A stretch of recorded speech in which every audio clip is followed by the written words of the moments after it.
ফুলকুমাৰ পেগু নামটো ফুলকুমাৰ পেগু। তেওঁ কি কৰিবলৈ আহিছিলে তেওঁ ইয়াত মাছ বিচাৰিবলৈ আহিছিলে বুলি কৈছে। আমিতো দেখা নাছিলোঁ। গাঁৱৰ নামদাং চিচিমুখ চিচিমুখ। তেওঁৰ দেউতাকৰ নাম কি আছিলে?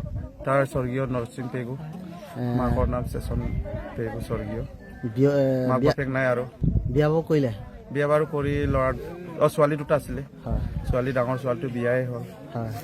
এতিয়া তাৰ নুমলীয়া তাৰ 3জন মানুহজনী আছিলে। ইয়ালৈ কি কৰিবলৈ আহিছিলে? ইয়াত মাছ বিচাৰিবলৈ আহিছিলে। মাছ বিচাৰি তাৰ জালটো পালে, কিন্তু মানুহটো এতিয়ালৈ পোৱা নাই। জালটো লৈ পানীত যেতিয়া নামিছিলে এই জাল চব যিমানখিনি আছিলে এইটো পালো। ঘটনাটো কিমান সময়ত হৈছিল? তাৰ বয়স নহয়, ঘটনাটো কিমান সময়ত? ঘটনাটো 12:30 বাজিৰ ভিতৰত হয়।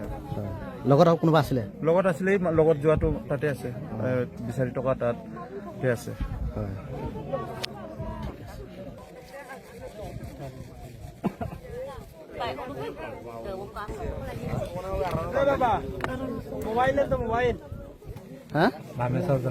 নহয়, এই ইয়াত ঘটনাটো যে হৈছিলে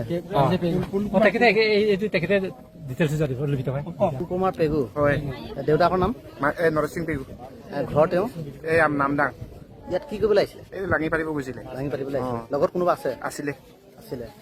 তেওঁ মানে মাছ ধৰি পাতিবলৈ গৈছিলে, পাৰ কৰি এই আঁতৰিপে পাৰ কৰিব গৈছিলে মানে। তেতিয়া ঘটনাটো হ'ল। ঘটনাটো হোৱাৰ পাছতে প্ৰশাসনক জনোৱা হৈছে। এতিয়া লাগি আছে, বিচাৰি আছে। এতিয়ালৈকে পোৱা নাই। পোৱা নাই।